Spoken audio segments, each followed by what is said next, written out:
కూడా లక్ష్మీదేవి చరిత్ర గురించి ఉంటుంది.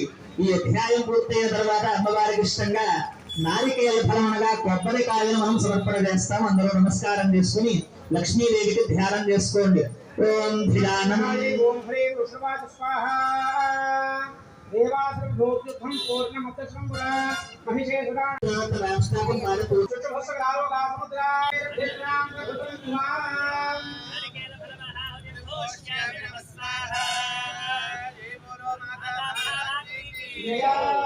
ఉన్నారట, చాలా కోపంగా ఉన్నారు. అప్పుడు శాంతింప చేయడానికి ఆ మధు అనగా తేనెని అమ్మవారికి దేవతలందరూ కూడా సమర్పణ చేశారట. అందుకని ఈ అధ్యాయం చివరిలో కూడా అమ్మవారికి ఇష్టమైనటువంటి మధు పుష్పము అంటారు, అంటే వెప్ప పువ్వు. ఆ వెప్ప పువ్వుని అమ్మవారికి ప్రీతిగా సమర్పణ చేస్తున్నాం. మహాలక్ష్మి అమ్మవారే ఈ అధ్యాయానికి కూడా అధిష్టాన దేవత. అందరూ నమస్కారం చేసుకోండి. శక్రులు మొదలైనటువంటి దేవతలందరూ కూడా అమ్మవారి దగ్గరకు వచ్చి ఆవిడ చుట్టూరా కూర్చుని ప్రార్థన చేస్తూ ఆవిడ స్తుతి చేస్తున్నారట. ఆ యొక్క సందర్భం అంతా కూడా ఈ 4వ అధ్యాయంలో వస్తుంది. మహాలక్ష్మి అమ్మవారికి నమస్కారం చేసుకుని ఈ 4వ అధ్యాయం ప్రారంభమవుతుంది. జ్ఞానాన్ని మనకి సమర్పణ చేస్తూ ఉంటారు అమ్మవారు. అందుకని ఎవరికైనా విద్య సరిగ్గా రాకపోయినా, మాటలు సరిగ్గా మాట్లాడలేకపోయినా, పిల్లలు సరిగ్గా చదవాలన్నా కూడా ఈ యొక్క అధ్యాయం నుంచి చివరి దాకా కూడా అమ్మవారికి మనం నమస్కారం చేసుకోవాలి. మనకి కూడా జ్ఞాన సంపద అనేది పెరుగుతూ ఉంటుంది. సంపద అంటే కేవలం ధనం మాత్రమే కాదు, జ్ఞానాన్ని కూడా సంపాదించుకోవాలి. ఎలా మాట్లాడాలి, ఎలా చేసుకోవాలి, మనం ఎలా ప్రవర్తించాలి అనేటువంటి జ్ఞానాన్ని కూడా మనకి అమ్మవారు మనకి సమర్పణ చేస్తారు. అందుకని ఈ అధ్యాయంలో ఏమిటి అంటే శుంభుడు నిశుంభుడు అనేటటువంటి 2 రాక్షసులు ఉన్నారు. వారు ఏమిటయ్యా అంటే ఒక వరాన్ని పొందారు. ఏమని అంటే ఒక స్త్రీ చేతిలో తప్ప ఇంకా ఎవరి దగ్గర నుండి కూడా నాకు మరణం రాకూడదు అనేటటువంటి ఒక వరాన్ని పొంది ఉన్నారు వాళ్ళు. ఎందుకయ్యా అంటే వాళ్ళకి ఒక స్త్రీ అంటే లోకువా, స్త్రీ మనల్ని ఏమీ చెయ్యలేదు అనేటటువంటి ధైర్యంగా వాడు నాకు ఇంకా మరణం లేదు అని అటువంటి కోరిక కోరుతున్నాడు. అయితే పూర్వంలోనే ఎంతో మంది అనేక రకాలుగా అటువంటి వరాలన్నీ కోరుకోవడం, దానికి తగ్గట్టుగా విష్ణుమూర్తి అనేక అవతారాలు ఎత్తి సంహరించడానికి 5వ అధ్యాయంలో ఆ శుంభ నిశుంభుడు అనేటటువంటి రాక్షసుడికి ఈ అమ్మవారి యొక్క పరాక్రమం బాగా నచ్చి ఆ అమ్మవారిని వివాహం చేసుకుందాము అని చెప్పి ఒక దూతని పంపించే శుంభుడు అనే రాక్షసుడు. ఆ దూతని పంపిస్తే అప్పుడు అమ్మవారు చెప్పారట, నాకు తెలిసి తెలియని వయస్సులో ఒక నియమం పెట్టుకున్నాను అనుకోకుండా. ఏమిటయ్యా అంటే నన్ను వివాహం చేసుకోవాలని ఎవరు అనుకుంటారో వాళ్ళు నాతో యుద్ధం చేసి గెలవాలి అని చెప్పి మీ ప్రభువుకి చెప్పవయ్యా అని చెప్పి అమ్మవారు ఆ దూతని మరలా శుంభుడి దగ్గరికి తిరిగి పంపించిందట. ఆ వృత్తాంతం అంతా కూడా ఈ 5వ అధ్యాయంలో వస్తుంది. ఈ 5వ అధ్యాయంలో అమ్మవారికి ఇష్టంగా బీజాపూర ఫలం అని అంటాం, అంటే జామకాయలు. ఆ జామకాయల్ని అమ్మవారికి సమర్పణ చేస్తాము. కాబట్టి అందరూ నమస్కారం చేసుకోండి. సరస్వతి అమ్మవారికి 5వ అధ్యాయం ప్రారంభమవుతుంది.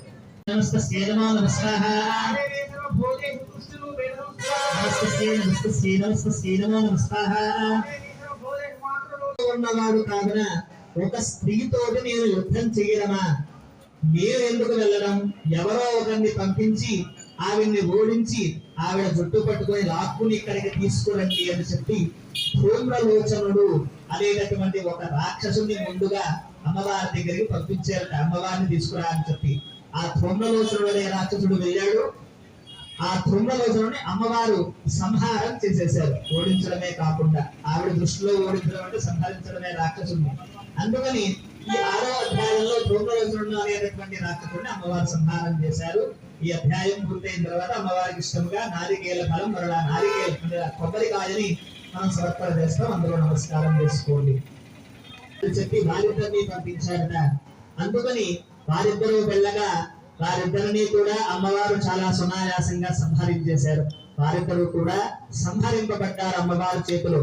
అందుకని ఈ చండ అనే రాక్షసుని సంహరించినది కాబట్టి చండీ అని పిలిచారు అమ్మవారిని. అలాగే ముండ అనే రాక్షసుని సంహరించారు కాబట్టి చాముండ అనేటటువంటి దేవతలు ఆ అమ్మవారికి ఆ పేరుని పెట్టారు. అందుకని చండీ అనేటటువంటి పేరు ఆ విధంగా ఉద్భవించింది. ఈ అధ్యాయం చివరిలో అమ్మవారికి ప్రీతిగా కూష్మాండము అంటే గుమ్మడి పండు. ఆ గుమ్మడి పండును మనం సమర్పణ చేస్తాం. అమ్మవారి ప్రీతిగా నమస్కారం చేసుకుని 7వ అధ్యాయం ప్రారంభమవుతుంది. ఇక్కడిని కూడా సంహారం చేసినటువంటి వార్త తెలుసుకున్నటువంటి శుంభుడు నిశుంభుడు కూడా ఎంతమంది రాక్షసుల్ని పంపిస్తున్నా కూడా అమ్మవారు సంహరిస్తున్నారు ఆవిడ అని చెప్పి వారి యొక్క సైన్యంలోనే బలమైన రాక్షసుడు ఒకడు ఉన్నాడు. ఆయన పేరే రక్తబీజుడు అని పిలుస్తారు. ఆ రక్తబీజుడు శివుణ్ణి తపస్సు చేసి ఒక వరాన్ని పొందాట. ఏమిటయ్యా అంటే, ఎన్ని రక్త బిందువులైతే భూమి మీద పడతాయో ఒక బిందువుకి మరలా ఇంకొక రక్త బీజుడు చెప్పున ఆ రక్తం కింద పడగానే మరలా అంతమంది రక్త బీజులు ఉద్భవిస్తూ ఉంటారు. అందుకని ఆయన పేరే రక్త బీజుడు అని చెప్పి. అందుకని ఇక నువ్వు వెళ్ళవయ్యా అని చెప్పి ఆ రక్త బీజుడిని ఈ శుంభలిద్దరూ కూడా అమ్మవారి దగ్గరికి యుద్ధానికి పంపించారు. ఆ యుద్ధం జరుగుతున్నది. అమ్మవారు ఆమె యొక్క గద చేత ఆ రక్త బీజుడు యొక్క శిరస్సు మీద కొట్టారు. కొట్టగానే రక్తం ధారాళంగా ప్రవహిస్తోంది. అక్కడి నుంచి అలా కింద రాగానే ఆ రక్తం అలా భూమి మీద పడడం, అక్కడి నుంచి ఒక రక్త బీజుడు ఉద్భవించడం, అలా ఆ స్థలం అంతా కూడా ఆ రాక్షసుడి రక్త బీజుల చేతే నిండిపోయి ఉందిట. అయితే ఈ విధంగా ఎందుకు జరుగుతోంది అని అమ్మవారు ఒకసారి ఆలోచించి అష్టమాతృకా సహితాది 8 మంది అమ్మవారి రూపాలు అంటే శివుడు నుంచి మాహేశ్వరి అనే శక్తిని తీసుకున్నారు, విష్ణువు నుండి వైష్ణవి అనే శక్తిని తీసుకున్నారు, బ్రహ్మగారి నుంచి బ్రాహ్మి అనే శక్తిని, కుమారస్వామి నుంచి కౌమారి అనే శక్తిని, వరాహస్వామి నుండి వారాహి అనేటటువంటి శక్తిని, నారాయణు నుంచి నారాయణి అనే శక్తిని, ఇలా పురుష శబ్దంలో ఉన్నటువంటి దేవతలందరినీ కూడా ఈ విధంగా అమ్మవారి రూపాల్లోకి మార్చుకుని అమ్మవారు మహా అవతారంగా పెద్దగా అయ్యి తన నాలుకనంతా కూడా ఆ ప్రదేశంలో పరిచారు. ఆ పరిచి ఆ రక్త బీజులందరినీ కూడా లోపలికి మృంగి భక్షణ చేసి ఆ విధంగా లోపల ఉన్నటువంటి రక్త బీజుడిని ఇంకా భూమి మీద రక్తం పడే అవకాశమే లేదు. అమ్మవారి గర్భంలోకి వెళ్ళిపోయాడు రక్త బీజుడు. ఆ విధంగా ఆ రక్త బీజుడిని సంహారం చేశారు. ఈ అధ్యాయంలో అంటే ఈ రక్త బీజుడిని కూడా ఆ రక్తాన్ని అంతా కూడా పీల్చేసి ఆ రక్త బీజుడి శరీరాన్ని బయటకు ఉమ్మేశారు అమ్మవారు.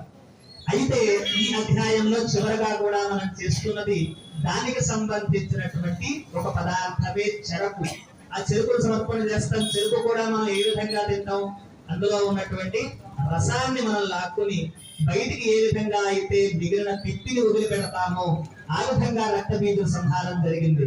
అందుకనే ఈ అధ్యాయంలో అమ్మవారికి ఇష్టంగా ఇక్షుఖండము అని అంటారు. అంటే చెరకుని మనం సమర్పణ చేస్తున్నాం. 8వ అధ్యాయం ప్రారంభంలో అందరూ నమస్కారం చేసుకో. ప్రధానమైన వాడు బలమైన వాడిని కూడా అమ్మవారు సంహారం చేసేసరికి వారిద్దరికీ కూడా ఏమి చేయాలో అర్థం కాక ఇక స్వయంగా వారికి వారే యుద్ధానికి వెళ్ళారట.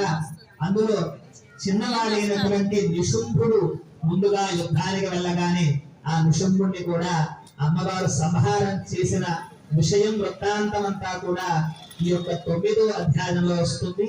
ఈ 9వ అధ్యాయంలో అమ్మవారికి ఇష్టంగా గుమ్మడి పండుతో పాటుగా చెరకు 2 కలిపి ద్రవ్యాన్ని అమ్మవారికి మనం సమర్పణ చేస్తాము. అందరూ నమస్కారం చేసుకోండి. 9వ అధ్యాయం ప్రారంభమవుతున్నది.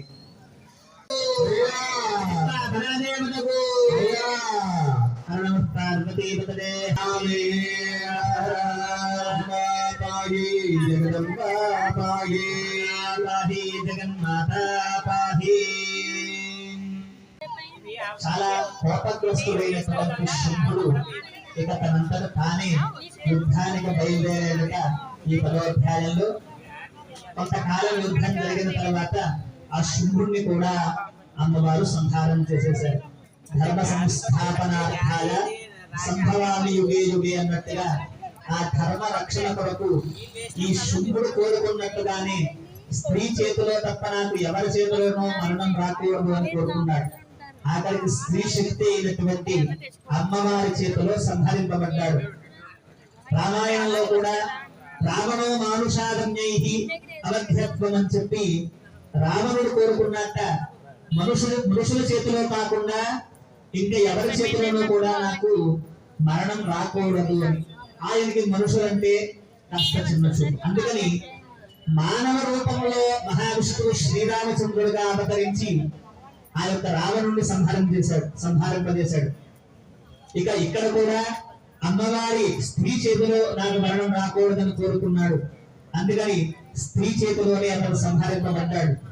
ఇందులో మనం తెలుసుకోవలసింది ఏమిటయ్యా అంటే, మనం ఎవరినైతే తక్కువ చేస్తామో, ఎవరినైతే చిన్న చూపు చూస్తామో వారి ద్వారానే మన పతనం మొదలవుతుంది అని చెప్పడానికి ఈ యొక్క చెల్లిలో కూడా ఆ శుక్రుడి యొక్క చరిత్ర ఆ విధంగా అమ్మవారు సంహారం చేశారు 10వ అధ్యాయంలో. ఈ అధ్యాయంలో అమ్మవారికి ఇష్టంగా మాతురుంగ ఫలము అని చెప్పి నారీ ఫలం దాన్ని సమర్పణ చేస్తాం. అమ్మవారికి ప్రీతిగా నమస్కారం చేసుకుని 10వ అధ్యాయం ప్రారంభం చేసుకున్నాం.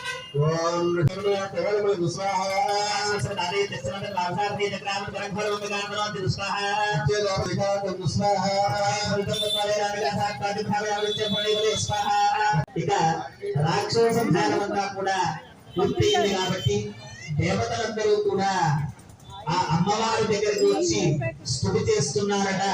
సర్వమంగళ మాంగళ్యే శిలే సర్వార్థ సాధికే శరణ్యే త్రయంబకే గౌరీ నారాయణ నమోస్తుతే అని చెప్పి ఆ దేవతలన్నీ కూడా నారాయణి స్వరూపంగా ఆ అమ్మవారిని భావన చేస్తూ దేవతలే అమ్మవారిని స్తుతి చేస్తున్నారట.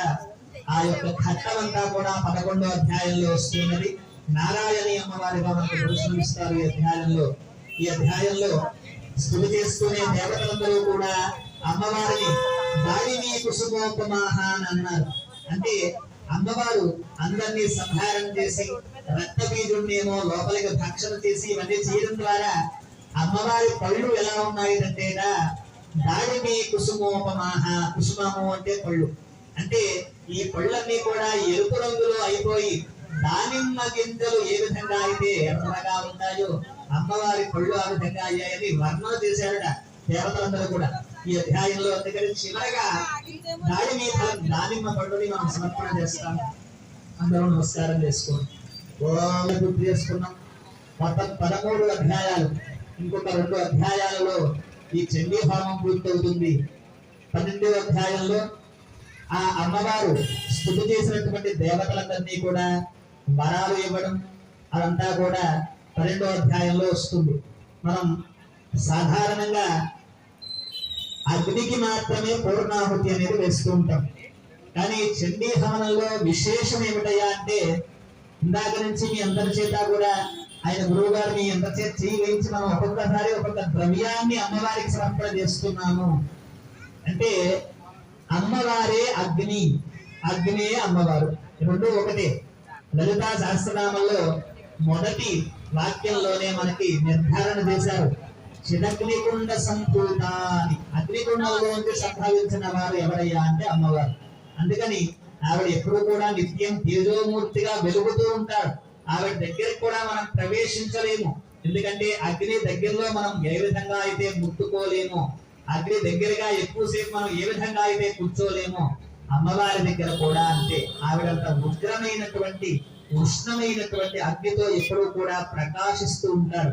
అందుకని అటువంటి అమ్మవారిని మారేడు ఫలము అని చెప్పేసి అంటూ ఉంటాం, బిలవ ఫలం.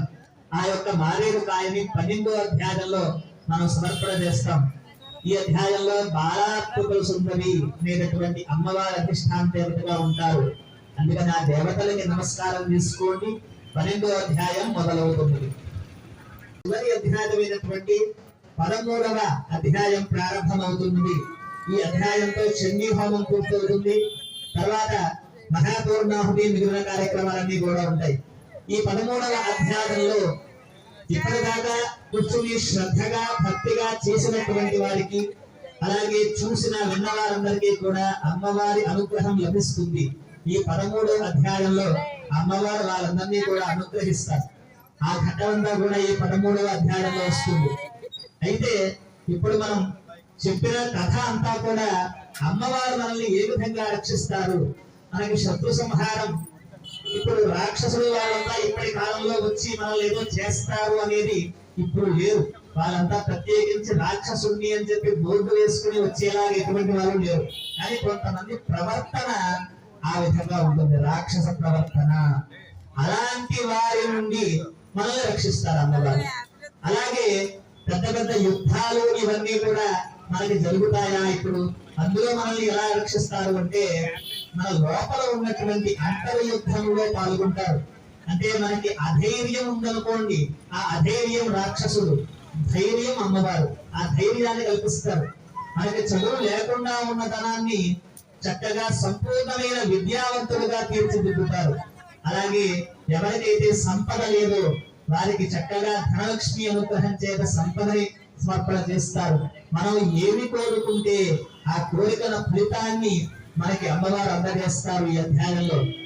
అందుకని అందరూ నమస్కారం చేసుకుని ఒక్కసారి మీ మనస్సులో ఉన్నటువంటి కోరికని చెప్పుకొని అమ్మవారికి నమస్కారం చేసుకోండి. ఈ అధ్యాయంతో చండీ అమ్మవారి యొక్క హవనం పూర్తవుతుంది. అమ్మవారికి ప్రీతిగా ఈ అధ్యాయం చివరిలో ఇష్టమైనటువంటి కదలీ ఫలము అనగా అరటి పళ్ళని ఈ అధ్యాయంతో మనం సమర్పణ చేసుకుంటాము. అందరూ నమస్కారం చేసుకోండి. చివరి అధ్యాయం ప్రారంభమవుతోంది. మీ మనస్సంకల్పాన్ని చెప్పుకోండి.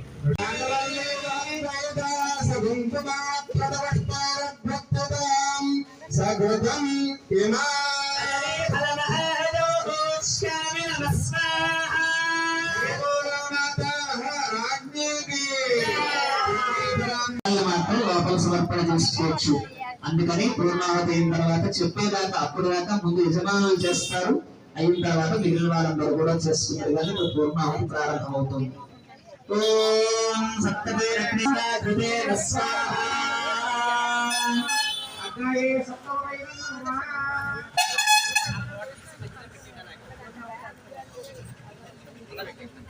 గోవిందా జయ మాతా మహారాజ్ఞికి.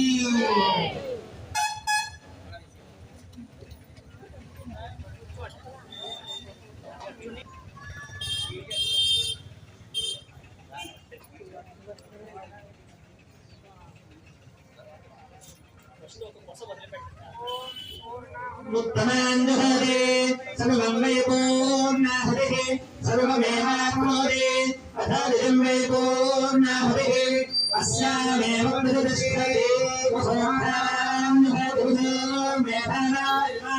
अग्नाविष्णो भजोषधेमार्थं भवाङ्ग्रः दुम्नेर्वाणे भरागरग्रस्म विष्णु एतावत्पर्यन्तं नाना प्रकारेण संभावित सकल दोष निग्रहणार्थं रूपाय शतङ्करिष्ये स्वाहा प्रजापतये इदं नमः तदेव मुक्तस्थाः